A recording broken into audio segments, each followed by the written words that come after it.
Well, thank you very much for that very warm welcome, Mr. President, to the past presidents of the Rotary Club of Karachi and to all the distinguished guests here. I'm really honoured to be among so many friends and delighted that you've asked me to speak at this, I think, is your first evening dinner event for some time. I know that COVID has caused huge disruption to our lives, and I know that you met every Tuesday lunch in the PC Hotel, and so some things don't last forever, but it's good to know that the Rotary Club is finding innovative ways to keep their gatherings going.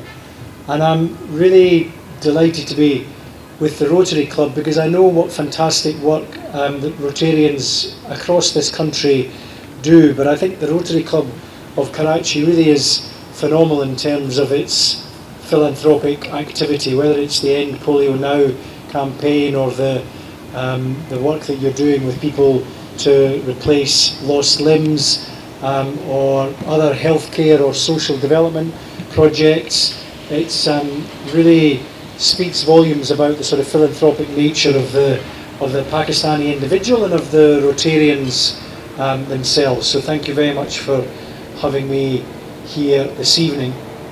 So, you know, my job as Deputy High Commissioner in Karachi is the smaller part of my job. The much bigger part of my role is Trade Director. So all of the Consul Generals here in Karachi tend to be Consul Generals for their country with responsibility for the provinces of Sindh and Balochistan, and that's a very important activity, and I do that and I enjoy it very much. But if anything, I spend more of my time on the specifically trade portfolio because I'm trying to bring more British companies to Pakistan, help those companies export their goods and services. And whilst it's not my job to help Pakistan's companies export to the UK, if that happens, that's a good thing. That's a good thing for our bilateral trade. And so let me just start by saying that I think that the starting point for me as a government representative here is that the trade relationship between Britain and Pakistan is a good one. Broadly, you could say that the UK is a very important destination for Pakistan's exports, particularly textiles or garments. And the UK is a big investor in Pakistan, on most measures the number 3 investor. But I think we all recognise, officials, business people in both countries, that the relationship is not nearly reaching its potential. And there are a number of reasons for that. It's probably best to try and dwell on where we think the solutions are, but let me just touch on some of the challenges. I would say that the challenges for a country like Pakistan, which is not just linked to your export trade to the UK, it's linked to your export trade full stop, is that you do not have a diversification of exports. You have too much in the textile space and maybe leather and one or two other commodity goods. And obviously it is a high priority for your government to try and address that, not to dilute the importance of textiles, where Pakistan really has established itself as one of the high quality exporters, particularly to big purchasers in the UK. But if you look at the potential, and I think we're just seeing some of that in the last year or two through IT and IT-enabled service exports, there is huge potential in pharma, agri-tech, and I think other manufactured items before long. The Governor of the State Bank shows a great slide in some presentations that he does of Vietnam's exports and Pakistan's exports 20 years ago. And they were basically the same in scale and the same in composition. And in the 20 years since then, Pakistan's has essentially flatlined and Vietnam's has gone up 5-fold. And Vietnam still exports textiles, but now it also exports electronics, automotive. It's gone into many, many more sectors. It's not easy. If it was easy, all the countries would be doing it. It requires a long-term strategy, but I think this government and this Ministry of Trade and Commerce is trying to focus on those sorts of sectors, and I would be delighted if the exports that are currently going up quite significantly to the UK in textiles, I would be very pleased if they go up in other areas as well. And I think there's an opportunity for that to happen. Interestingly, Pakistan is a country with which the UK has a trade deficit, so you're exporting more to the UK than you're importing from the UK, which is also a good thing for your business people. In terms of the challenges for the UK, I mean, we can go back a long way in history, but let's not dwell too long. I mean, I'm quite shocked, given the colonial history of the UK, how far removed the composition of British companies is in a country like Pakistan, where you would imagine even 75 years after independence there would still be a huge number of British companies here. But for some reason I think our companies started to do much more business closer to home in North America, in the European Union, and it's a matter of regret that some of those long-standing British companies, I mean many of which were taken over by other international companies or Pakistani companies. There are many successful Pakistani businesses run entirely by Pakistanis that were originally British companies. That's a good thing too, because they have been sustained, they've been improved, and they have added to the prosperity of the country. But I think the challenge that I have, and many of my predecessors have had, is that we've not been able to attract more multinational companies, and therefore the supply chain of companies beneath them. So you will all know of Unilever, GSK, Reckitt Benckiser, Standard Chartered Bank, Shell, United Bank Limited, Oxford University Press. Those are the 7 biggest British companies in Pakistan. We count UBL as British because it's owned by the Bestway Group, and the Bestway Group is based in the UK. But those companies have been in Pakistan in some cases pre-independence, and they do extremely well here. I mean, a lot of them outperform their other regional neighbours in terms of their ability to expand and increase profits and create more jobs and to manufacture more goods locally rather than just import all their raw materials.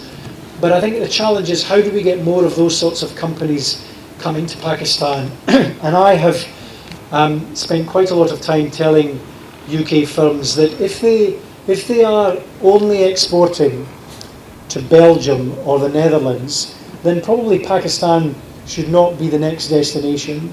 They may need to try a few more places before they're ready to move to the east.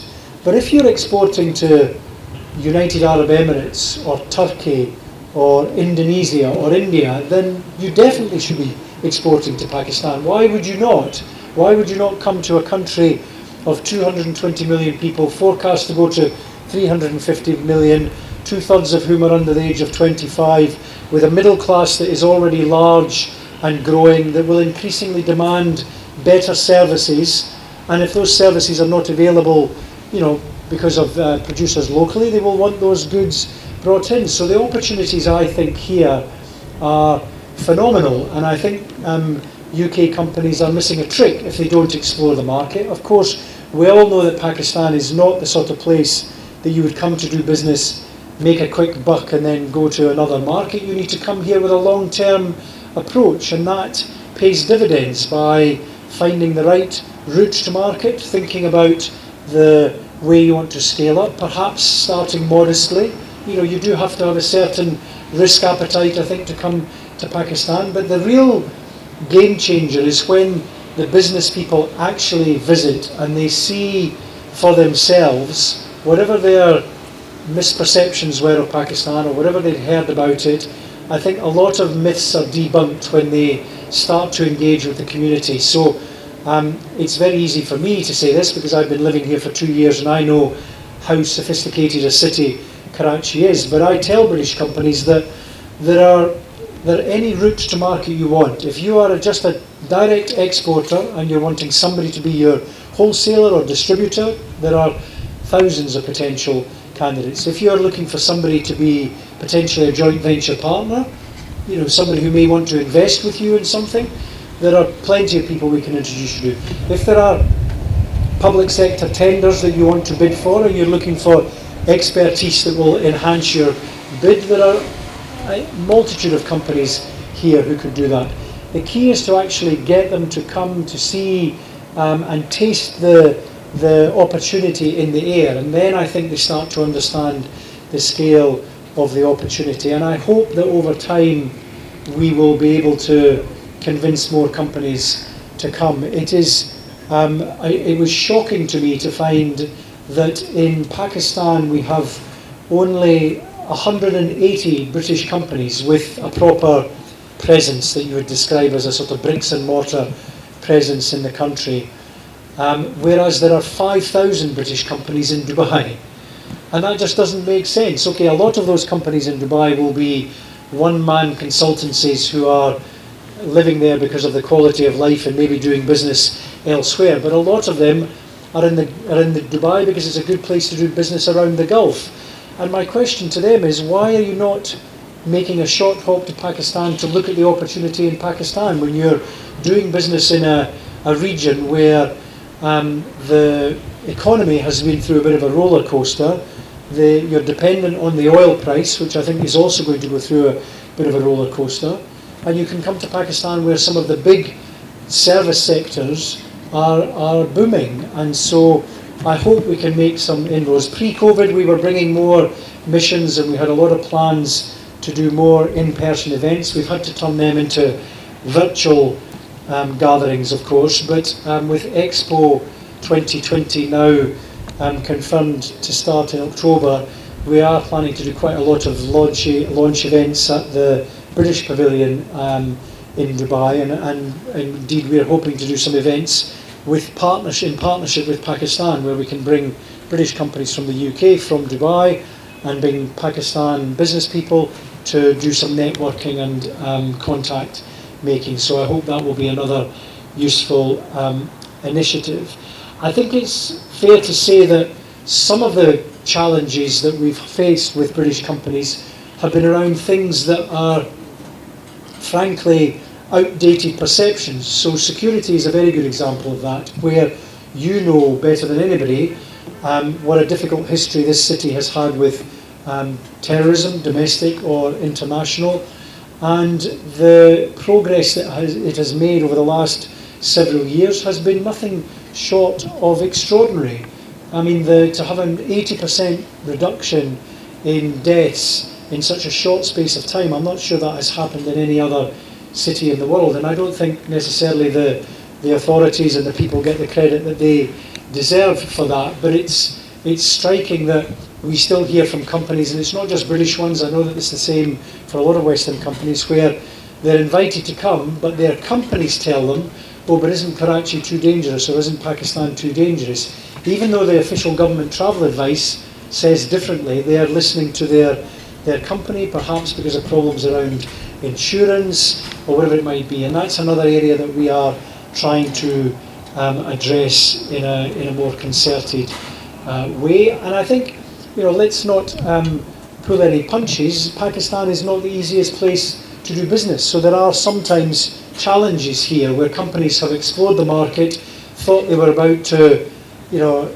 strike gold, and then suddenly it didn't, for whatever reason, work out the way they thought it was, whether they chose the wrong partner, whether they were bidding for a tender that never came to fruition, whether they did some work but didn't get paid for it, whether they had difficulties with remittance of profits. There were a number of challenges, and I wouldn't blame all of those just on the bureaucracy in Pakistan. I think some of those could be around the naivety of the companies themselves. You really need to understand your market before being able to properly do business. So we are hopeful and optimistic that we are moving into a period where the prosperity story, the economy and trade conversation is the one that replaces the sort of post 9/11 one of regional stability and terrorism and security. Although, of course, the very worrying events across the border in Afghanistan should give us all pause for thought and concern, and let us hope that stabilisation comes very soon, and that whatever humanitarian crisis that develops can be addressed very soon.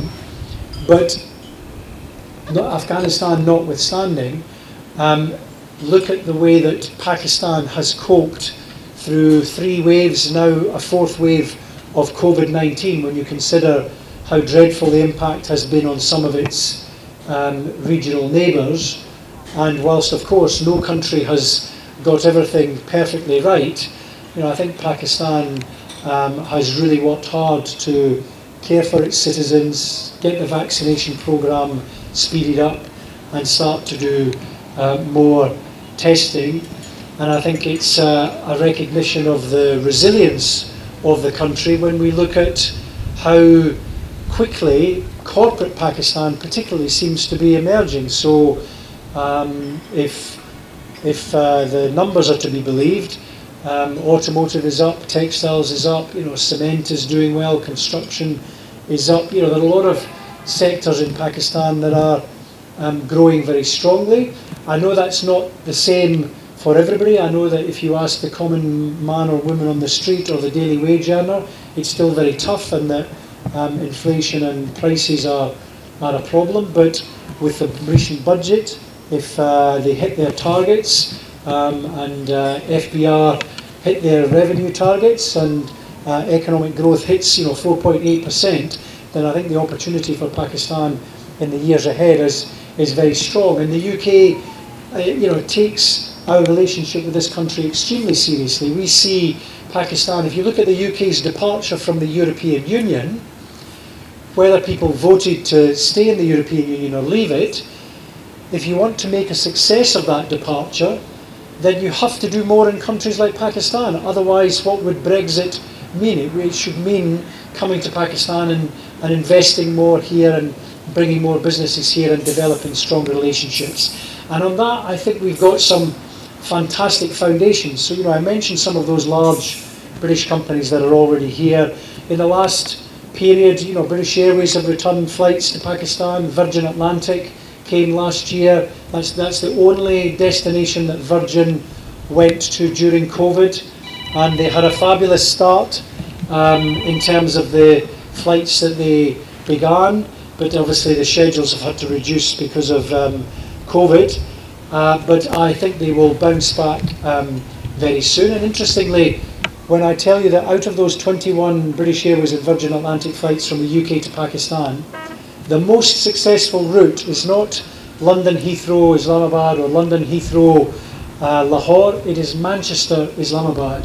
And I think it gives you a sense therefore of the diaspora in the UK, which is not just in the London area. We have a very large Pakistani diaspora in the West Midlands around Birmingham, in Manchester in the northwest of England, in Yorkshire, and to a lesser extent in Glasgow.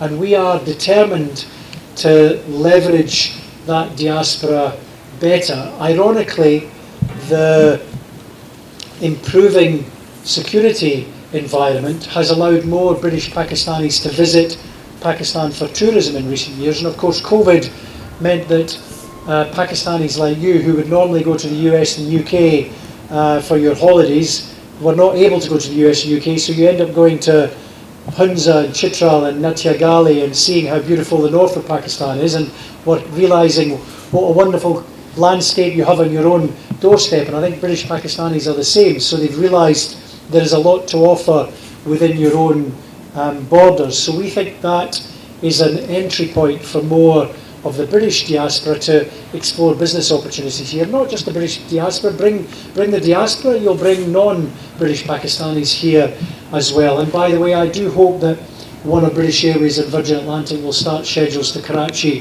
before long. I'm talking to them about that. I think they're missing an opportunity here, obviously this being the largest city by far and the biggest commercial centre in the country. I think the reason they're not here is because of the diaspora links in Punjab and Azad Kashmir. That's where the obvious flights from a family perspective were. But from a business one, I think Karachiites would far rather travel to London direct on a 7.5-hour flight than go 12 hours, 13 hours via the Gulf. So I hope that will be a positive.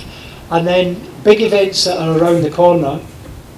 Well, the England cricket team is coming to Pakistan for the first time in 16 years in October.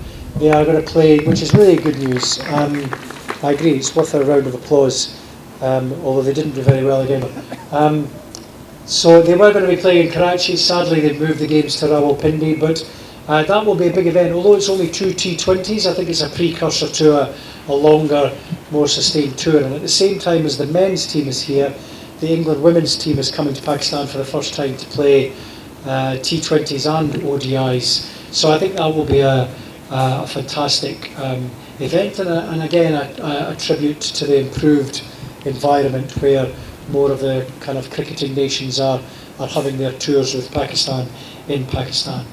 Let me just finish by saying a few things about some of the other aspects that we think can help unlock better trade success. So we have been talking to the government of Pakistan about establishing a trade dialogue, probably in lieu of a free trade agreement. The UK is currently signing free trade agreements with a number of countries around the world, and I think it will be some time before we're in a position to sign one with Pakistan. But we have a clear roadmap of what we would like to do and milestones over the next several years.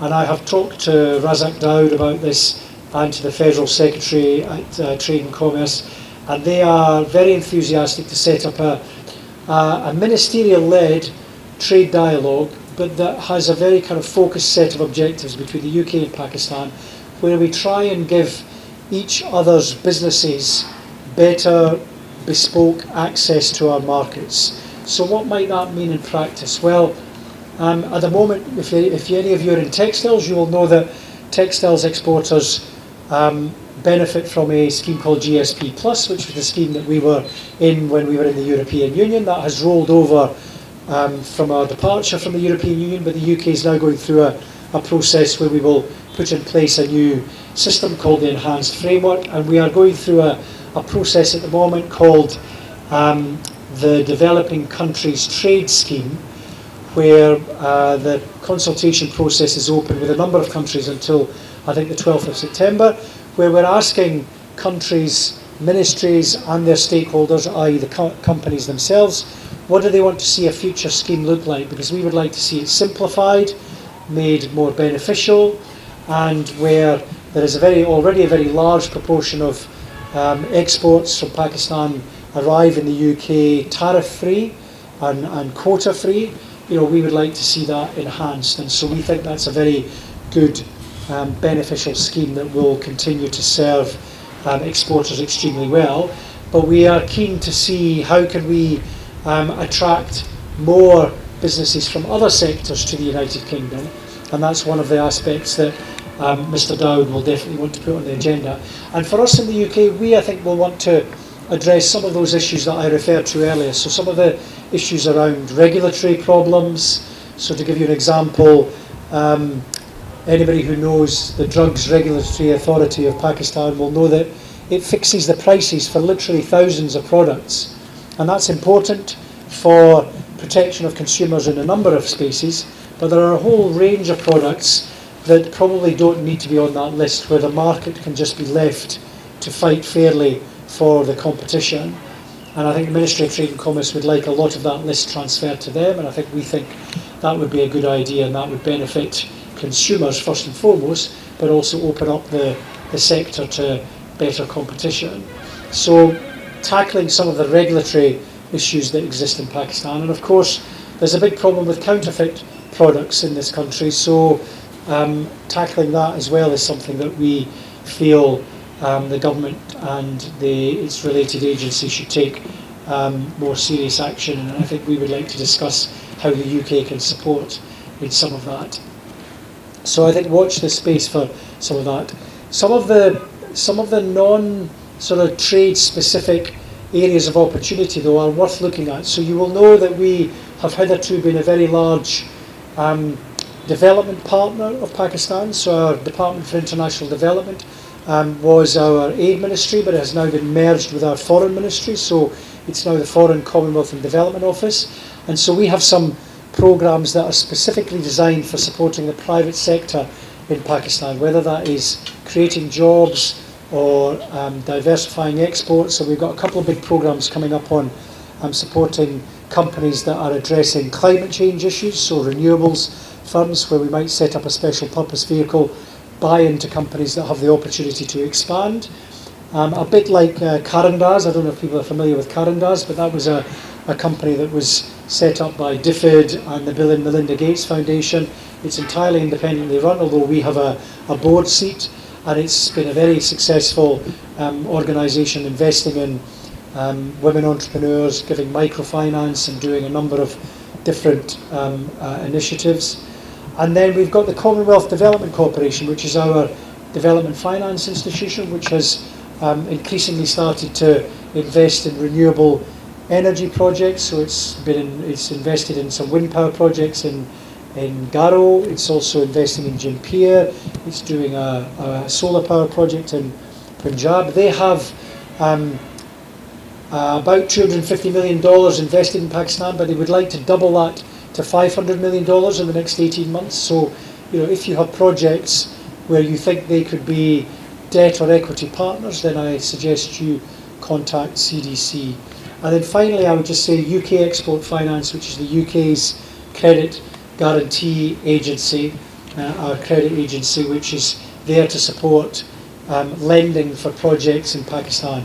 We have a huge sum of money that has been barely tapped into, where we're starting to have more conversations now with Pakistani corporates and banks and the government about trying to get a project over the line that will kind of connect UK and Pakistani businesses to deliver big, potentially infrastructure projects in Pakistan.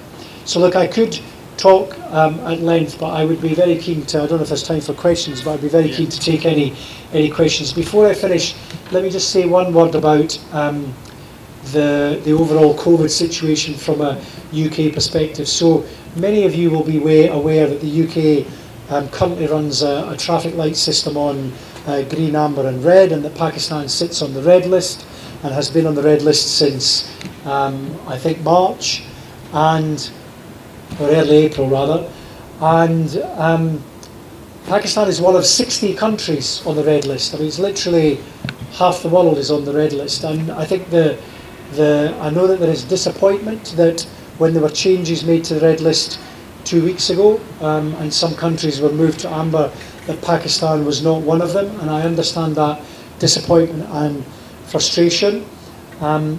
The challenge we have at the moment is that the fourth wave is here, and although it does seem to be in some places plateauing, the numbers are still quite high. So that is in the immediate term, that's a challenge for any consideration of Pakistan to be moved from the red list. But we will closely monitor the numbers, and it's not just decided on caseload. There are a whole load of scientific factors, including genome sequencing, the amount of testing and tracing that is done, and of course the speed of the vaccination rollout and the linkages between the two countries. So there's a lot of different factors at play. But I think what I can say is that the British government recognises that the red listing scenario is not sustainable forever. I mean, we can't keep red listing until every single person is vaccinated, because that, on current timetables, is going to take years potentially. So they are reviewing the traffic light system as we have emerged from our lockdown, and our vaccination rates have now hit phenomenally high levels. So 78% of adults in the UK are double vaccinated, and 90% have had a single jab. So we are, we're reaching, well, I dare to say herd immunity, because that sort of figure shifts, but we're certainly in a much stronger place. We are very keen to look hard at, should we have a more nuanced, bespoke arrangement, depending on how we can open up more travel between the UK and countries, whether they are on the red, amber or green list. And that is something that I think we will see some details on in the coming weeks. I can't give you a time frame, but I know that it is in ministers' minds. Look, I thank you very much indeed for your kind attention. Just to say that if you are involved in business with the UK and would like to let me know about it, I'll make sure I leave my business cards here, or Pervez or Shahzad or Aziz or anybody can give you my contacts. Please be in touch, and my trade team or a member of my Deputy High Commission staff would be happy to engage with you. We're there to try and improve and increase the flow of trade, and I hope that the Rotary Club will be an organisation that we can continue to count on as being good friends of the British government in Pakistan and the Deputy High Commission here in Karachi. Thank you very much.